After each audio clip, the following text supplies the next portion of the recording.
এবার চোখ রাখবো যে বড় খবরে। এবার ধর্ষণের অভিযোগ উঠল খোদ এএসআই এর বিরুদ্ধে। ঘটনায় সেই এএসআই কে গ্রেফতার করা হয়েছে। রক্ষকী ভক্ষক ঘটনা ঘিরে চাঞ্চল্য মাটিগাড়া এলাকায়। এই মুহূর্তের সবচেয়ে বড় খবর, রক্ষকী ভক্ষক এই ঘটনা ঘিরে চাঞ্চল্য ছড়িয়েছে মাটিগাড়া এলাকায়। ধর্ষণের অভিযোগ উঠল শিলিগুড়ি পুলিশ কমিশনারেটের এক পুলিশ কর্মীর বিরুদ্ধে। ঘটনায় তদন্তে নেমে এএসআই কে গ্রেফতার করেছে মাটিগাড়া থানার পুলিশ। এ বিষয়ে আমরা বিস্তারিত জানবো। টেলিফোন লাইনে রয়েছেন ট্রাইব টিভির প্রতিনিধি শিলিগুড়ি থেকে ঋষি চ্যাটার্জি। ঋষি, ধর্ষণের অভিযোগ উঠেছে এএসআই এর বিরুদ্ধে, কি জানা যাচ্ছে এ বিষয়ে বিস্তারিত জানাও আমাদের।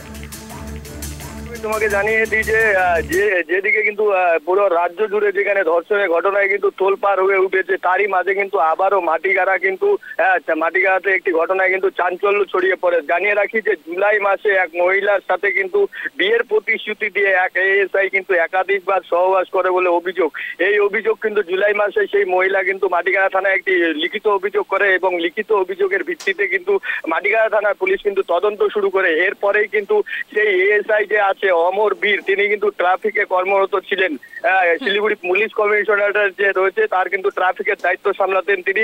সে এসআই কিন্তু শিলিগুড়ি আদালতে কিন্তু জামিনের জন্য কিন্তু আবেদন করে। এরপরে কিন্তু আদালত জামিন খারিজ করে দেয়। এরপরে কিন্তু গতকাল রাতে প্রধাননগর এলাকা থেকে কিন্তু সেই এসআই কে মাটিগাড়া থানা পুলিশ গ্রেপ্তার করে এবং একের পর এক কিন্তু মাটিগাড়া থানায় যেভাবে ধর্ষণের ঘটনা ঘটছে, এবার কিন্তু রক্ষকই ভক্ষকের ঘটনায় উঠে আসছে। কিন্তু পুলিশ পুরো নিন্দের ঝড় উঠে গেছে কিন্তু শিলিগুড়ি শহর সহ পার্শ্ববর্তী এলাকা যে রয়েছে সেখানে কিন্তু বিভিন্ন জায়গায় কিন্তু সাধারণ মানুষ কিন্তু পুলিশের উপরে কিন্তু আস্থা রাখতে পারছেন না। কারণ একজন পুলিশ কর্মী হয়ে তিনি কিন্তু এক মহিলার সাথে এইভাবে শারীরিক সম্পর্ক করে বিয়ের প্রতিশ্রুতি দিয়ে একাধিকবার শারীরিক সম্পর্ক করার পরে তিনি যখন বিয়ে করতে নারাজ হয়ে যান, অবশেষে কিন্তু সেই মহিলা কিন্তু মাটিগাড়া থানার দ্বারস্থ হন এবং কিন্তু মাটিগাড়া থানার পুলিশ তোমাকে জানিয়ে দিয়েছে তদন্ত কিন্তু দুর্গতিতে চালাচ্ছিলেন। তারপরে কিন্তু সেই এসআই কে খোঁজার চেষ্টা করে। পরবর্তীতে জানা যায় যে তিনি আদালতে জামিনের জন্য ইস্যু করেন। তারপরে কিন্তু আদালত নাকচ করে এবং গতকাল রাতে কিন্তু তাকে গ্রেপ্তার করা হয়েছে।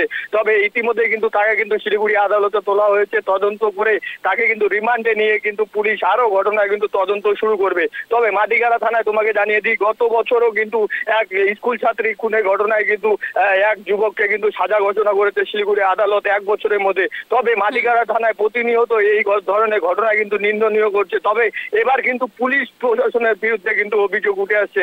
তাতে কিন্তু পুলিশ যে এসআই আছে অমর বীর, তাকে কিন্তু গ্রেপ্তার করেছে মাটিগাড়া থানা পুলিশ।